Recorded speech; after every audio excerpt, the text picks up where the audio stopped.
les doy la bienvenida.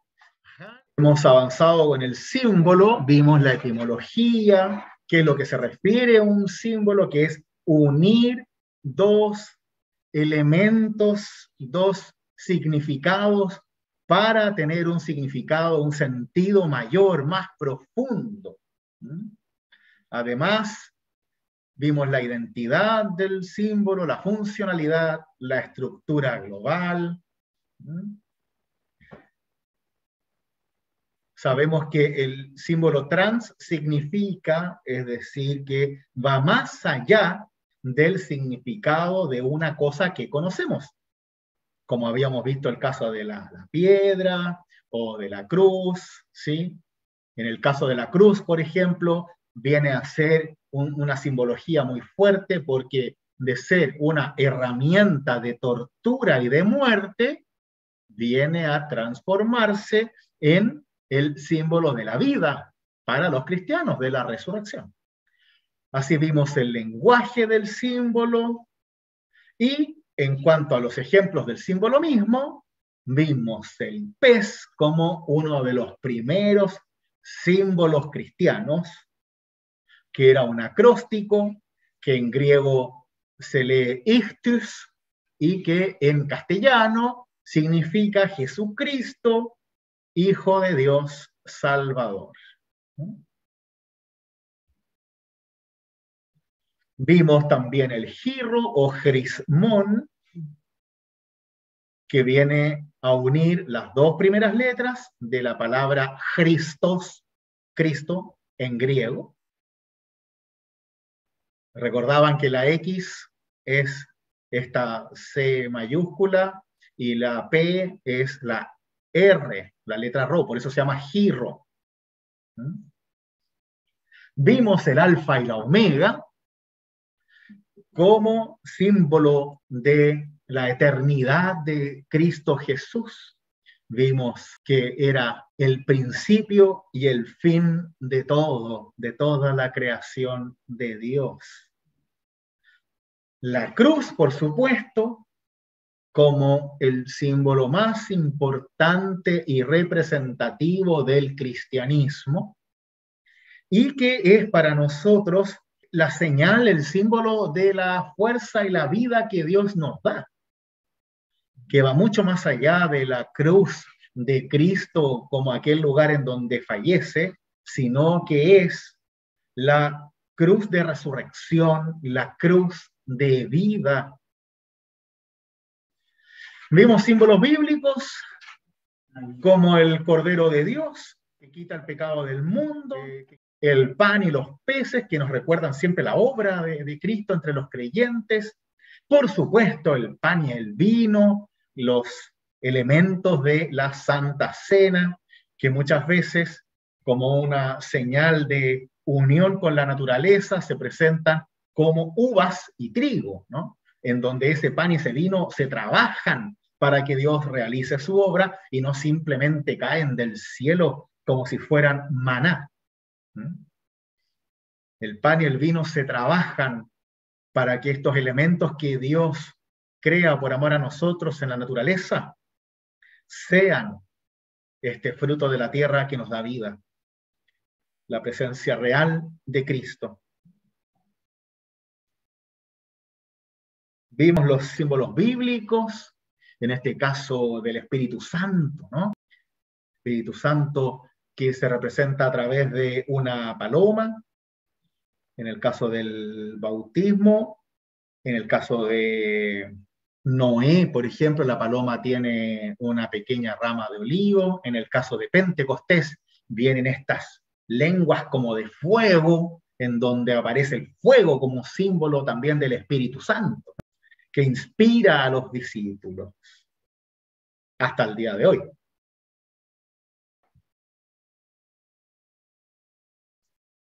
Cruces temáticas.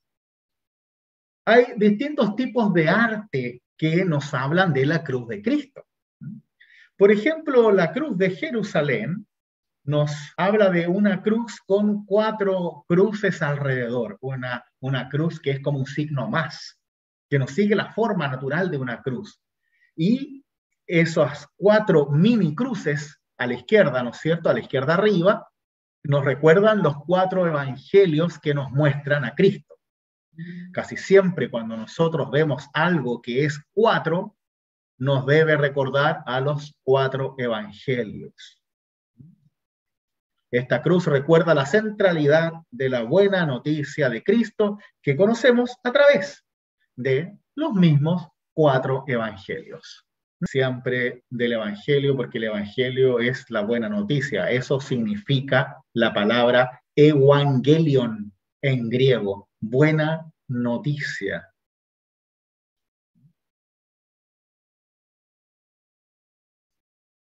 Vemos abajo la cruz ortodoxa más conocida dentro de las distintas que hay.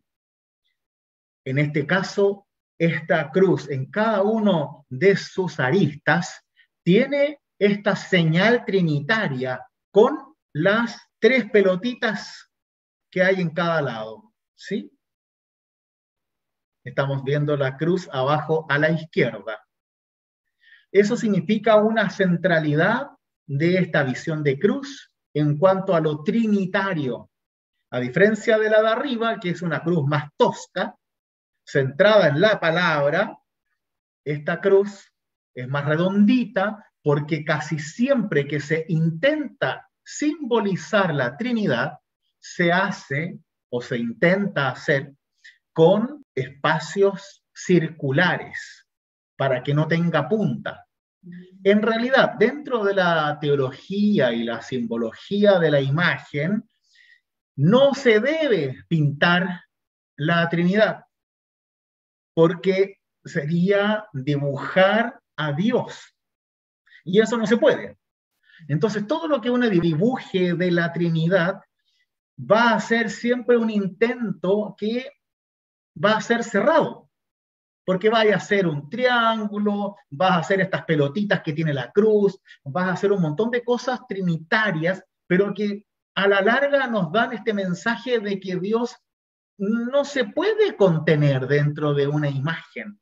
Por eso nuestra imagen por excelencia es la cruz, porque nos recuerda cómo Dios se da a conocer al mundo y no lo que Dios es a la imagen del ser humano. Por eso, en general, desde la teología seria, no se busca realizar ni imaginar símbolos trinitarios. En este caso, los ortodoxos, que son muy dados a la imagen, a la iconografía, ellos crean su propio arte, que es la iconografía ortodoxa, en donde logran que las caras de Cristo, por ejemplo, no tengan emoción. Eso podemos verlo después más adelante si quieren, pero en la iconografía ortodoxa no hay emoción en las caras. Los ojos, los rostros son todos iguales, si es que uno se va fijando. Todos están mirando hacia adelante. No hay lástima ni dolor, sino que solo se ve una imagen que muestra una acción. Es lo que aparece en la imagen el verdadero sentido de la iconografía y no las personas, por ejemplo, lo que está ahí. Ahí habría que hacer una clase entera de iconografía ortodoxa, que es muy interesante, y ahí traeríamos al padre ortodoxo que sabe claramente más que yo.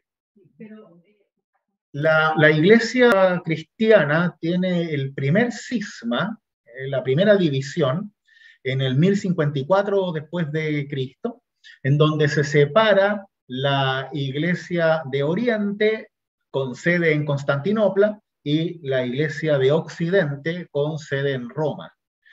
Y el patriarca de Constantinopla se termina por distintas situaciones, se termina excomulgando con el obispo de Roma.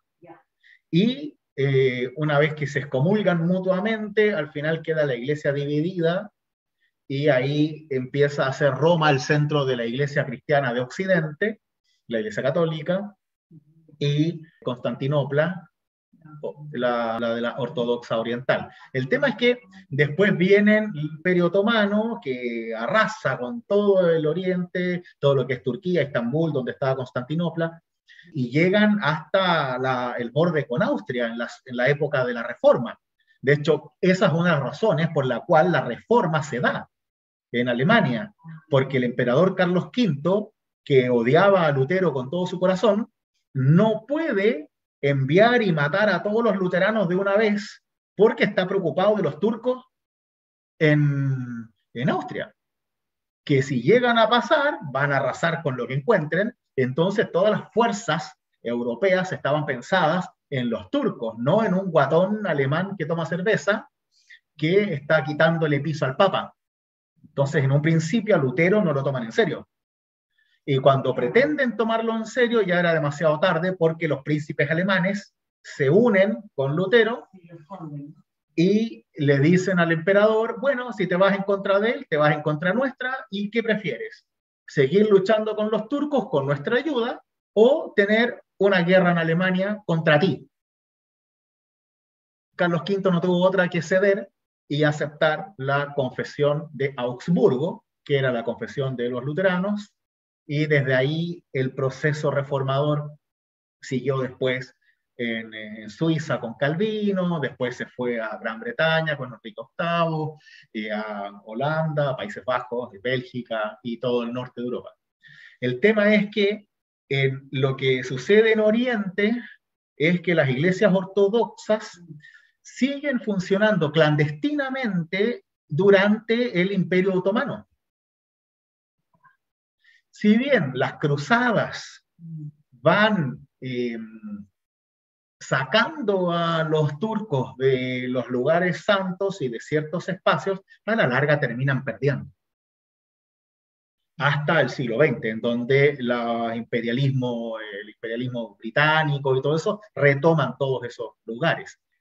Los católicos latinos de Oriente y los católicos griegos de Oriente parten de una base, de una espiritualidad distinta, partiendo de que en uno se habla latín y en el otro griego. El idioma ya hace una realidad distinta. Los orientales tienen una visión más espiritual, en cambio los occidentales más racionalistas. Al final la pelea se da por una problemática con el credo, que es una cuestión filosófica bastante teológicamente elevada, porque al fin y al cabo es el misterio de Dios, como es la Trinidad, pero en esa época se luchaba por eso y a la larga los ortodoxos terminaron modificando el credo, esa parte que es el filioque, que es el que procede de en griego, y quedó la mansa embarrada, se odiaron y se excomulgaron mutuamente. Todas estas iglesias que tú ves con estas cúpulas redonditas que terminan así como, claro, como una cebolla, gracias. Esos son puras iglesias ortodoxas. Pero la iglesia ortodoxa tiene mucho simbolismo. De hecho, por ejemplo, ellos tienen todas las iglesias con estas cúpulas redondas arriba que simbolizan la guata de la Virgen María, embarazada. En todas las iglesias hay una, porque ellos son muy marianos. Muy marianos. Más que los mismos católicos, diría yo. Los ortodoxos tienen una iconografía muy vasta. ¿Ya? En este caso, esta es la más común, ¿sí? Es la que uno más normalmente ve, ¿sí? Que es la cruz normal, que tiene un pequeño travesaño arriba, que quiere recordar la tabla que tenía Jesús arriba, el INRI, claro, que significa Jesus Nazarenus Regis Judaica, Jesús de Nazaret, rey de los judíos, que esa tableta arriba se ponía como la razón por la cual habían sido crucificados, como la orden, ¿ya? La culpa que tenían. Y como lo habían acusado de ser el rey de los judíos, entonces le puso eso, INRI. El madero del medio, por supuesto, el grande, es el que llevó Cristo y sobre el cual clavaron sus manos, y el madero de abajo, donde está, tal como dijo Berta, los pies, donde apoyó sus pies.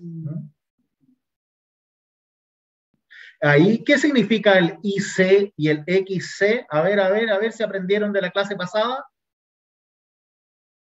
IC y XC, ¿qué significa?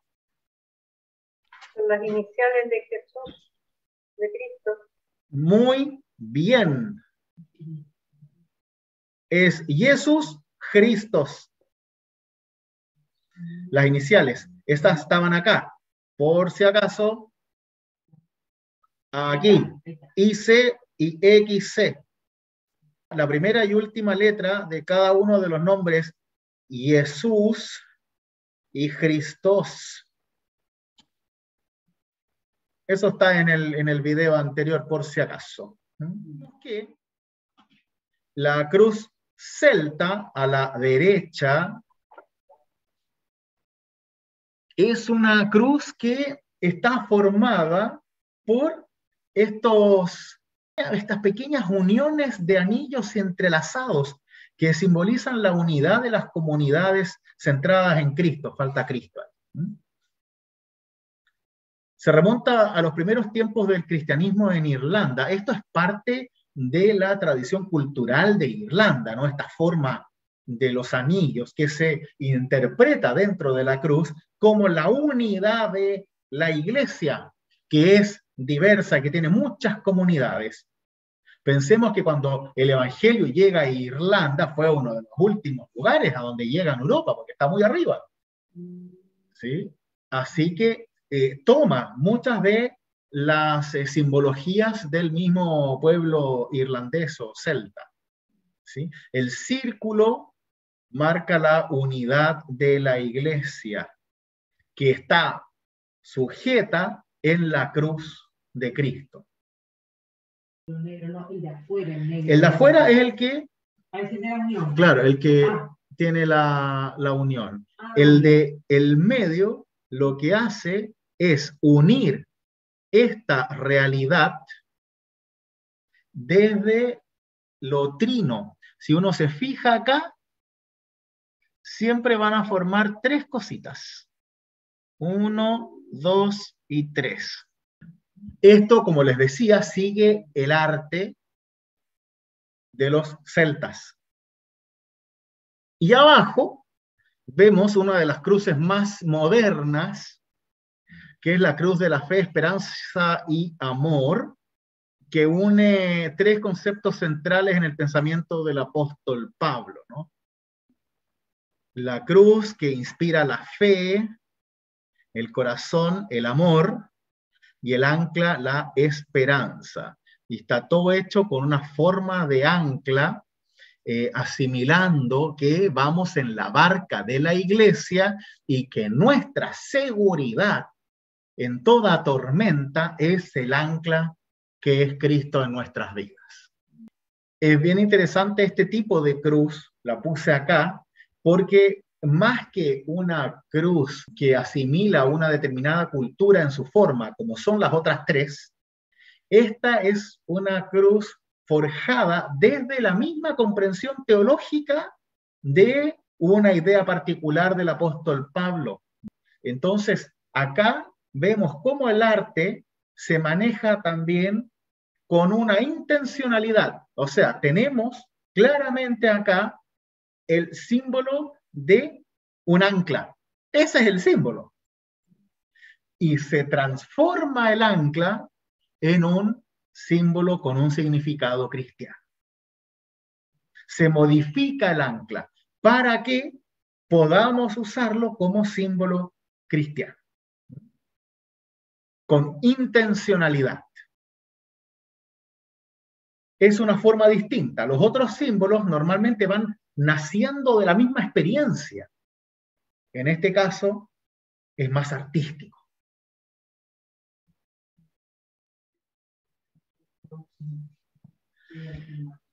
Otro símbolo interesante son la simbología de los 4 evangelios, que lo simbolizan por la forma de iniciar cada evangelio por parte de los evangelistas. Esto viene de Oriente, claramente. Es muy, muy, muy antiguo. No se usa tanto porque la simbología es más teológica que práctica. Entonces, no es como que yo simbolice a Jesús con el pez, que es algo más desde el Evangelio. Acá se buscan símbolos que evocan la profundidad del evangelista. Entonces se parte, por ejemplo, con Mateo, y aquí hay un hombre alado, una especie de ángel, es el primero acá a la izquierda, arriba,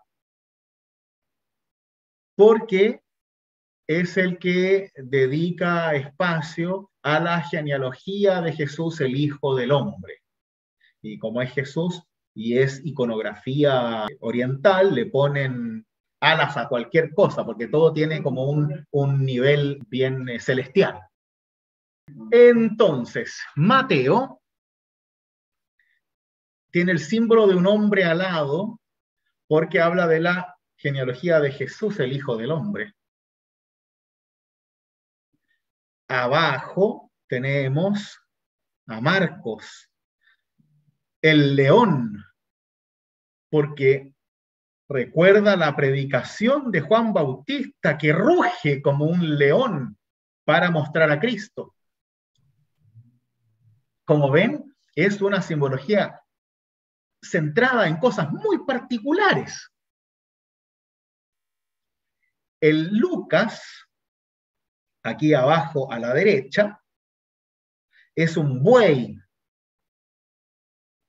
porque es el animal del sacrificio más importante o más caro, y como Lucas tiene este encuentro de Zacarías en el templo al inicio, recuerda que ese sacrificio es el último que podría ser agradable a Dios porque viene a mostrar a Cristo.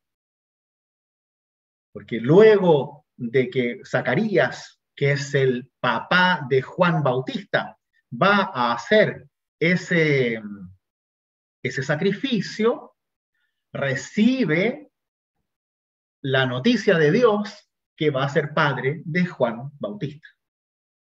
Entonces, es como el que viene a presentar a Cristo y por ende ese sacrificio va a mostrarnos que Cristo en realidad es el único sacrificio agradable a Dios. Es el fin de los sacrificios de animales. Y arriba, a la derecha, vemos el águila, porque lleva al cielo a través de la fe en el Hijo de Dios. Como Juan es el evangelio más teológico, menos cronológico como los otros tres. Es un evangelio distinto, como lo hemos estado viendo en el estudio bíblico sobre Juan. La iconografía toma a Juan como una especie de águila que está más cerca del cielo que de la tierra, porque es un evangelio elevado a nivel teológico y que muestra a Cristo como un poderoso y el más poderoso y único Hijo de Dios. Entonces, es una simbología bien particular que no resume lo que habla el Evangelio, sino que solo de una parte. Y esto ha estado en la tradición de la Iglesia durante siglos y siglos.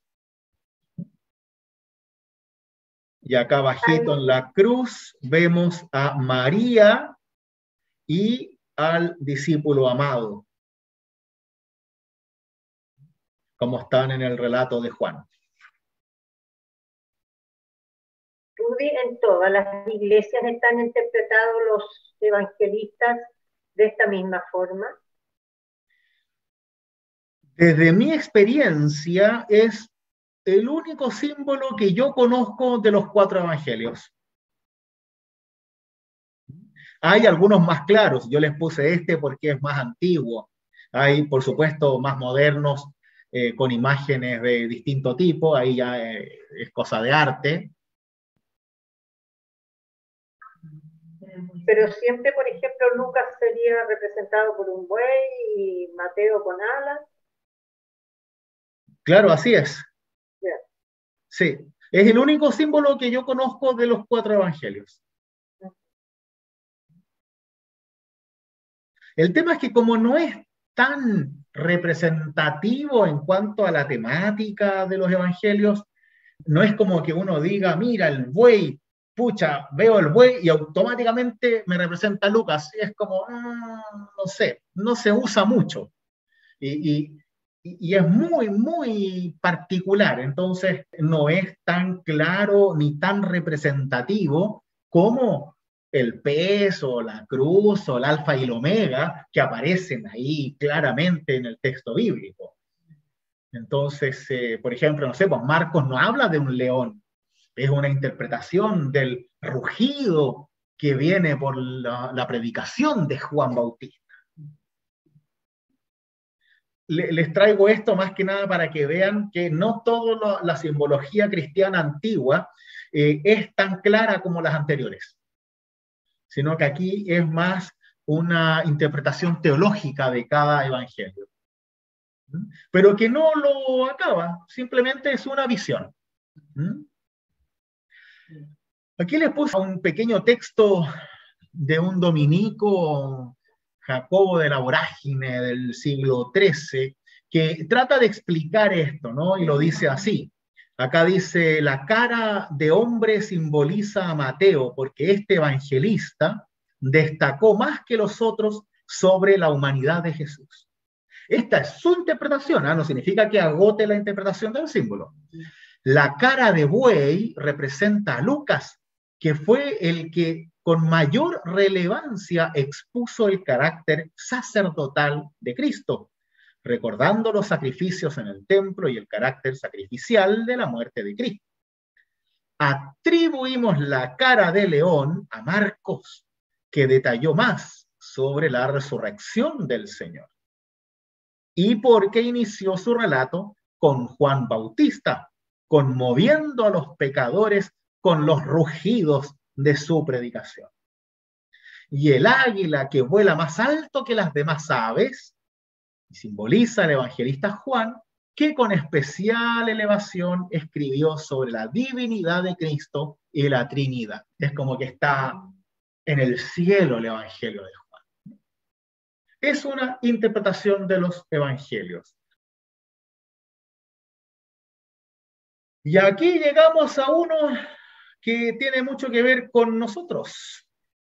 El escudo de Lutero. Ya llegamos a un símbolo que está forjado desde la experiencia misma de fe, en este caso de Lutero, en la época de la Reforma, estamos hablando del siglo XVI, que es creado para dar un mensaje y enseñar de manera clara y concisa el pensamiento cristiano desde los ojos de la Reforma. Y esto se resume en que el corazón del cristiano camina sobre rosas cuando está por completo bajo la cruz. Se los explico brevemente. Se empieza desde adentro hacia afuera.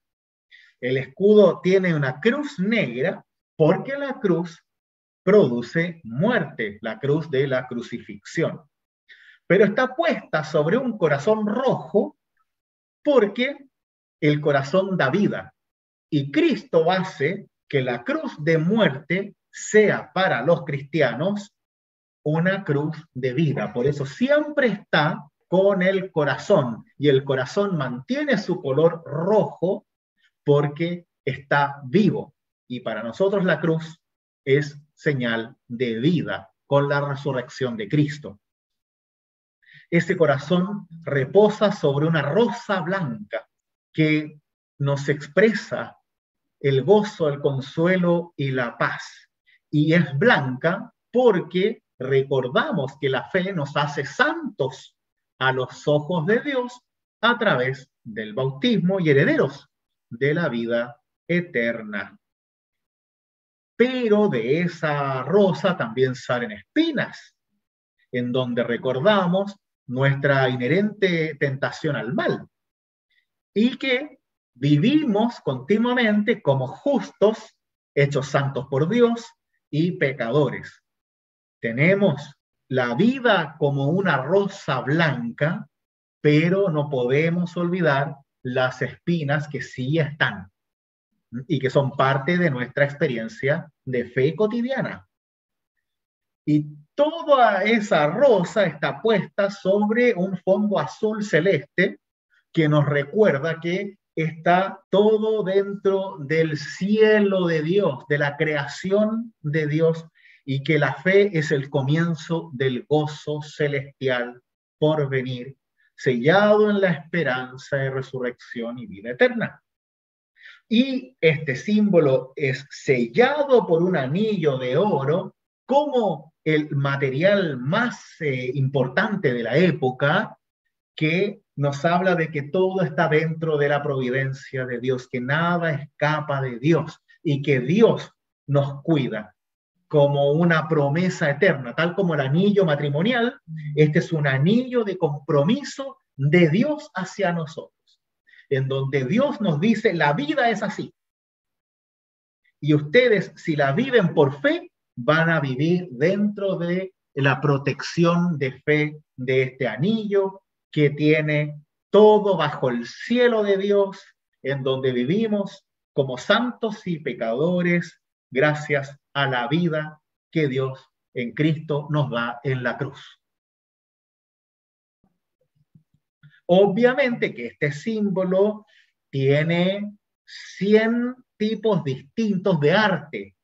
Este es uno de los más representativos, pero vamos a ver distintas formas. Por ejemplo, justo acá ustedes, los que están acá presencial, pueden ver en la ventana una forma simple del escudo de Lutero.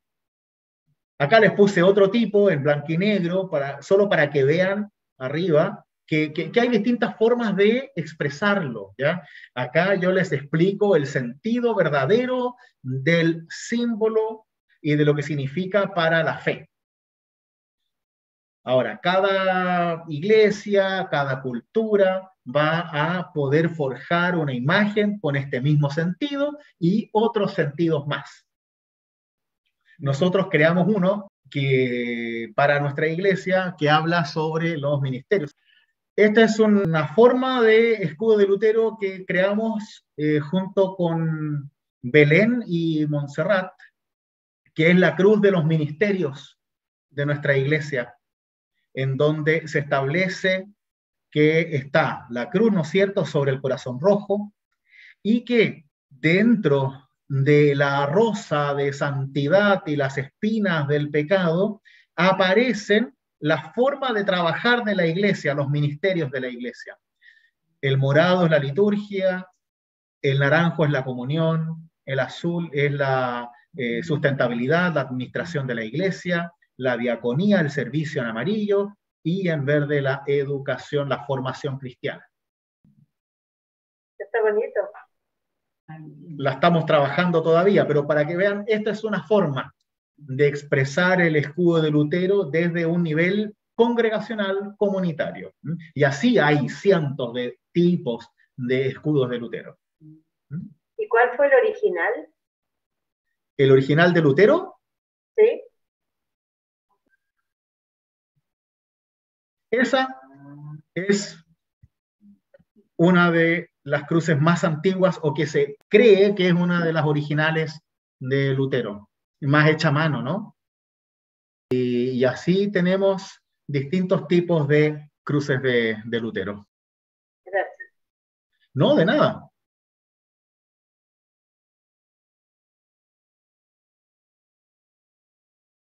Bien. Símbolos eclesiásticos. Solo para que conozcan un poquito. Tenemos acá el símbolo del ecumenismo, arriba a la izquierda,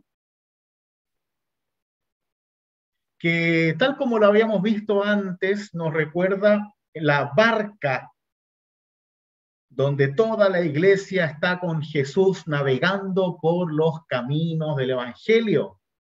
¿Sí? Este es el símbolo del ecumenismo mundial, de la unidad de las iglesias en el Evangelio y en la diversidad, ¿no? Toda iglesia que se maneja dentro del ámbito de lo ecuménico, que no son todas por lástima, utilizan un símbolo como este, también hay distintas versiones, para asimilar que estamos todos en la misma barca, quizás en compartimientos distintos y tenemos distintas formas de navegar y de remar, pero estamos todos en la misma barca. Y pasamos las tormentas del mundo juntos, que eso es lo importante. O sea, si hay un terremoto en Chile, nos unimos con los demás para ayudar, ¿no? Como hicimos acá en el incendio en Valparaíso, que nos unimos con la iglesia metodista, que es la que está acá a la derecha, para ayudar a las personas en los cerros de Valparaíso.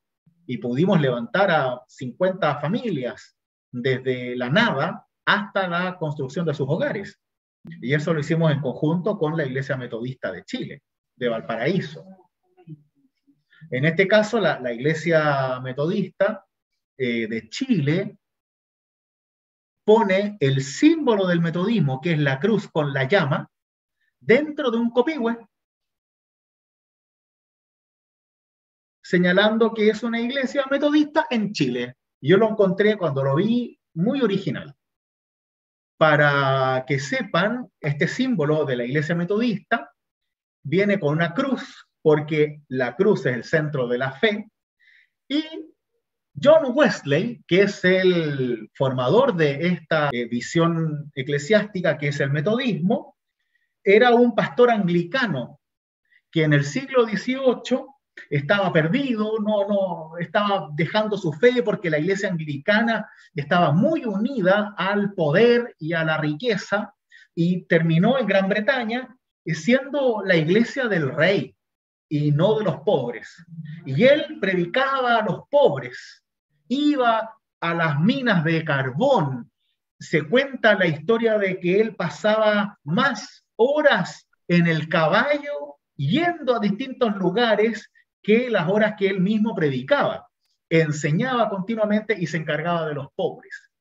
Y resulta que ahí mismo en Gran Bretaña, una vez buscando una forma de encontrar una renovación en la fe, se mete a un grupo de estudio bíblico de los hermanos moravos, que eran luteranos.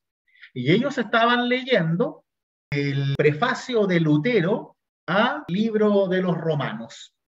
Lutero tiene un famoso comentario al libro de Pablo a los Romanos. Y cuando él escucha lo que Lutero escribe sobre la fe en Cristo, siente un fuego en su corazón, como si el Espíritu Santo de Pentecostés llegara a él y recibe, obviamente no de Lutero, sino de Dios, esta inspiración para guiar a la iglesia. Y por eso ese fuego es el símbolo de la iglesia metodista, por el fuego del Espíritu que embargó el corazón de John Wesley. Para nosotros, como luteranos, es simpático que lo recibió leyendo Lutero, pero obviamente que es de Dios eso, no de Lutero. Viene la palabra metodista porque era muy metódico, y él decía que el día había que dividirlo en 3, 8 horas para dormir y comer, 8 horas para estudiar la palabra y predicarla, y 8 horas para trabajar. Y él las cumplía a rajatabla, y sus discípulos después la cumplían también junto con él. Él obviamente llevó esta visión renovada de la iglesia y con esta predicación mucho más activa y centrada en los pobres y en los necesitados, llevó todo ese ímpetu a la iglesia anglicana, la cual obviamente lo mandaron de vuelta para la casa y quedó solo. Lo trataron casi de loco por querer ir a los pobres, hasta que John Wesley un día se le ocurrió ordenar el mismo pastor a uno de sus discípulos para que se fuera a predicar. Y ahí, por supuesto, lo echaron de la iglesia y terminó él haciendo su propio movimiento. Y la iglesia metodista es una iglesia que trabaja mucho con los pobres, una iglesia muy ordenada, muy ordenada. Tienen una cantidad de páginas del orden de la iglesia que son casi más grandes que la Biblia.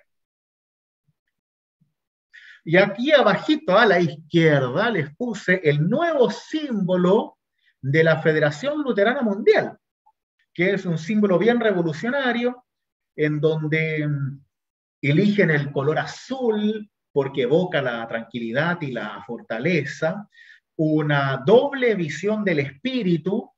Tenemos acá a la derecha, arriba, la cara de la paloma, y en la parte izquierda la otra parte de la paloma, e incluso que sigue abajo, que al mismo tiempo asimila la rosa de Lutero. ¿Sí? ¿Ven eso? Entonces, esto quiere decir cómo el Espíritu Santo, ¿no?, tiene que volver a guiar la iglesia, tiene que volver a estar guiando los pasos de la iglesia, la teología de la iglesia, y ya no es tanta razón, que en nuestra iglesia es muy teológica. Entonces, a veces hace falta un poco más de emocionalidad y espiritualidad. Este celestito adentro es la unidad de la iglesia, como en la cruz que habíamos visto de los celtas, ¿no? Siempre esta cruz, el círculo redondo habla de la unidad, que todo está unido en Cristo. Por supuesto que está la cruz acá en la mitad, ¿cierto?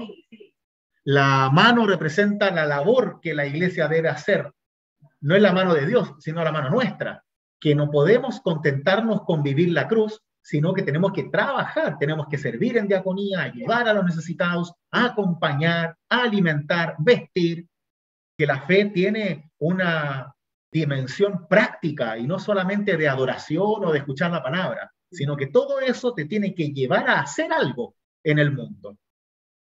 La paloma acá trae también consigo esta rama de olivo, que es el símbolo de la esperanza. En la época de Noé, que encontraron vida, encontraron suelo, pues acá nosotros como iglesia debemos ser una iglesia que da esperanza y no que la quita. Por eso la rama verde sobresale, que es lo único que tiene otro color, porque si no damos esperanza, entonces se pierde el sentido de la iglesia. Ese es el símbolo actual de la Federación Luterana Mundial, que une a las iglesias luteranas en el mundo. Cada 2 años hay un concilio de la iglesia en alguna parte del mundo. Y ahí, bueno, se tratan de poner de acuerdo sobre las distintas cosas. En realidad es siempre un desafío, porque las realidades de la iglesia son bien distintas, y como nuestra iglesia no es una iglesia piramidal como la iglesia católica, en donde si tú tienes una iglesia en Sudáfrica va a seguir la misma ley que la iglesia en Finlandia, por ejemplo. En nuestro caso no. La iglesia sigue, se va forjando dentro de la cultura en la cual está. Entonces, cuando tú vas a una iglesia en Tanzania, la juntas en la misma habitación con una iglesia de Japón, con otra de Suecia y un boliviano, cuesta la diversidad que hay entre cada uno de ellos. Y los problemas de uno son impensables para el otro. Porque es una diversidad en donde seguimos juntos, y siempre es un desafío el hecho de poder poner sobre la mesa las preocupaciones de la iglesia y las preocupaciones locales de la iglesia. Porque todos luchamos contra la pobreza, pero la pobreza en Latinoamérica no es la misma en África, ni menos en Asia, ni tampoco en Europa. Entonces, el poder hacer que juntos podamos empatizar con las necesidades del otro es siempre un desafío. Por eso estos concilios duran varios días, y nunca se busca una revolución en la iglesia, sino definir los pasos hacia donde vamos todos juntos, y en lo que sí estamos seguros de que queremos ir juntos. Las iglesias luteranas en general son autosustentables, son autofinanciadas. Algunas que nacen de ciertas misiones van recibiendo dinero, pero luego ese dinero se termina y ya llega un momento en que tú tienes que ser independiente. Acá, por ejemplo, en un principio se recibía plata de Alemania, pero hoy en día ya no, ya la iglesia es autosustentable. Y si no se puede sustentar, bueno, es problema tuyo y tendrás que pedir en algún lado, pero hay que hacerse cargo de cada iglesia de sus necesidades. La palabra eclesiástico tiene la palabra iglesia, ¿no? Claro, claro. La eclesia en griego es la asamblea de los creyentes, la iglesia. De ahí viene. Lo eclesiástico es igual a iglesia. Símbolos eclesiásticos, uno de los más conocidos es el de la Ciudad del Vaticano, que sale en muchas partes, especialmente en las banderas de la Iglesia Católica Romana. En este símbolo aparecen en el centro dos llaves que pretenden recordar las llaves del reino. Acá les puse el texto que los católicos interpretan de una forma muy particular, en donde Jesús le dice: tú eres Pedro y sobre esta piedra edificaré mi iglesia y el poder de la muerte no prevalecerá contra ella. Yo te daré las llaves del reino de los cielos. Todo lo que ates en la tierra quedará atado en el cielo y todo lo que desates en la tierra quedará desatado en el cielo. Acá hay un grave problema teológico en donde los católicos interpretan que el poder de las llaves del reino de los cielos, Jesús se lo da a Pedro como persona. Pero antes de este texto, justo antes, Pedro lo que está haciendo es hacer una confesión de fe, en donde dice que él es el Cristo, el Hijo del Dios viviente. Y esa piedra es la piedra de la confesión de la fe, no la persona de Pedro. Sería algo tremendamente ilógico y contrario a todo lo que Jesús hizo en su vida, que se centre en una persona para darle el poder del perdón de Dios.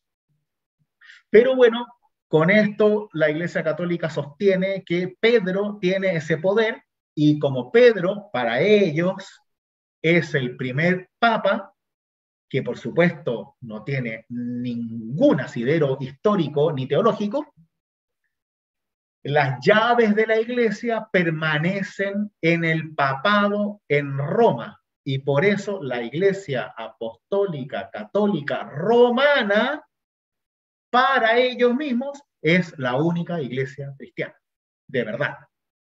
Las demás nos quieren, nos aceptan, cualquier cosa, pero siempre vamos a estar en un pequeño lugar más abajo. Y el símbolo lo muestra en sí mismo. Hay una llave de oro que representa el poder espiritual de la iglesia y la de plata su poder temporal. Es decir, que el espiritual viene de Dios y el temporal es el que ejerce el Papa, por supuesto. La tiara está compuesta por 3 coronas distintas que representan las atribuciones del Papa como pastor, como maestro y como sumo sacerdote de la Iglesia universal. Y son doradas porque el dorado es el color de Dios, como el oro, como lo más preciado, lo más fuerte. El cordón es el símbolo del vínculo entre los dos poderes. Están unidos en el color púrpura o rojo, que es el color de Cristo, por la sangre de Cristo, señalando que es Cristo mismo el que guía. Los 2 lienzos que salen de la tiara papal son precisamente la obra del Papa sobre las llaves. Y es que el Papa ejerce, porque este es la tiara papal, es el Papa el que ejerce el poder de las llaves de manera temporal en el mundo. Por eso envuelve las llaves hacia la tiara. Entonces, por un lado, las llaves están sujetas por Cristo, que es este cordón rojo, y el Papa es el que ejerce ese poder temporal en el mundo. Eso es. Fuerte el símbolo, ¿eh? Fuerte, fuerte. Cuando el Imperio Romano cae en el siglo V, es el Papa el que empieza a ejercer la visión de pseudoemperador y representante tanto del pueblo como de la iglesia. Y desde ahí que nace esta idea del Papa como más allá del obispo de Roma, porque lo que es el Papa es el obispo de Roma. Y luego empezó a ser el obispo de la iglesia universal. Por eso con los ortodoxos tenían problemas en Oriente, que al principio eran todos la misma iglesia, pero el Papa siempre se creyó más representante de la iglesia que el ortodoxo, y ahí empezaron las divisiones de la iglesia, que por supuesto se van dando a lo largo de los siglos, porque la iglesia tenía y era el brazo armado y el brazo espiritual del mundo. Y tenían los hospitales, porque dentro de las iglesias tenían... Y la educación también. La iglesia lo hacía todo. Por eso tenía tanto poder. Y si la iglesia decía algo, era obvio que era verdad, no podía ser mentira. Nadie se le ocurriría que fuera mentira. Por eso también aparecían las brujas, ¿no? Que eran las que investigaban otra cosa y descubrían otra cosa y las trataban de... Exactamente. Cualquier persona que dijera algo que la iglesia no decía, aunque fuera verdad, era tratado como brujo, hereje, claro, porque era peligroso para la autoridad de la iglesia. Bien, ¿qué les parecieron estos últimos símbolos? Estamos avanzando, ya no alcanzamos a ver la parte de las vestimentas que quería ver, pero la próxima lo hacemos. Estuvo más sencillo que la semana pasada. Sí. Y bueno, fueron 2 horas la semana pasada. Bien, entonces las invito a tener un momento de oración y así nos encomendamos en las manos de Dios para lo que aún tenemos que aprender y lo que aún nos queda por vivir. Oremos.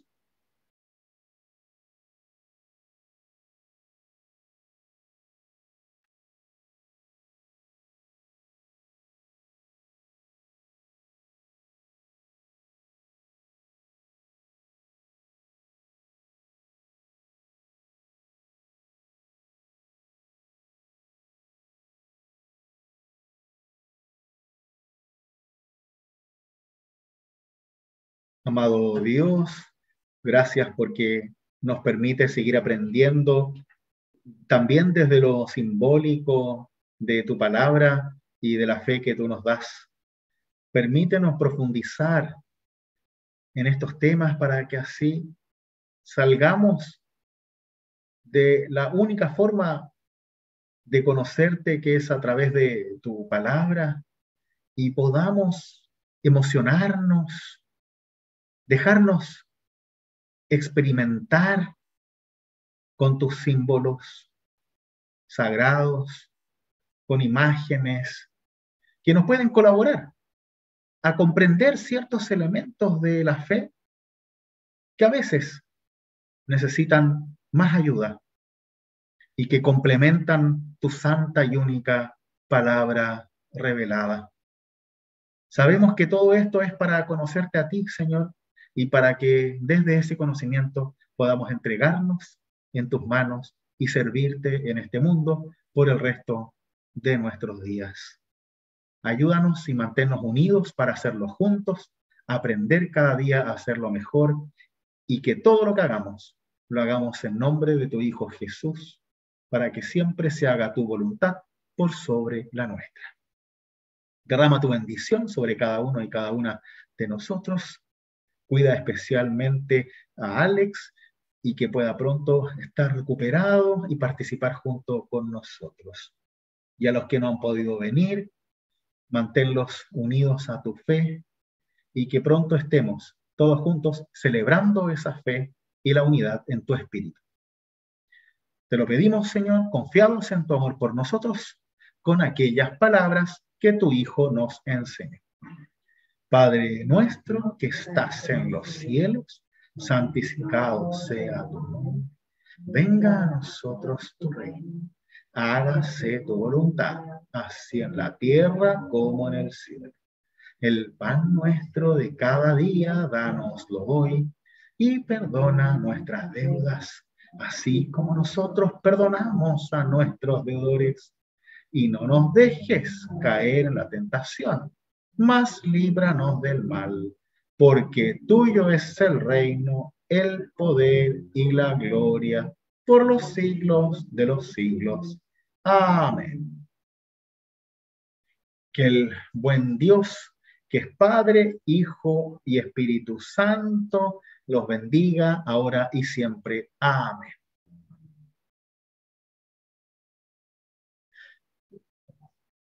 Queridos míos, nos vemos prontamente para continuar aprendiendo y viviendo juntos nuestra fe.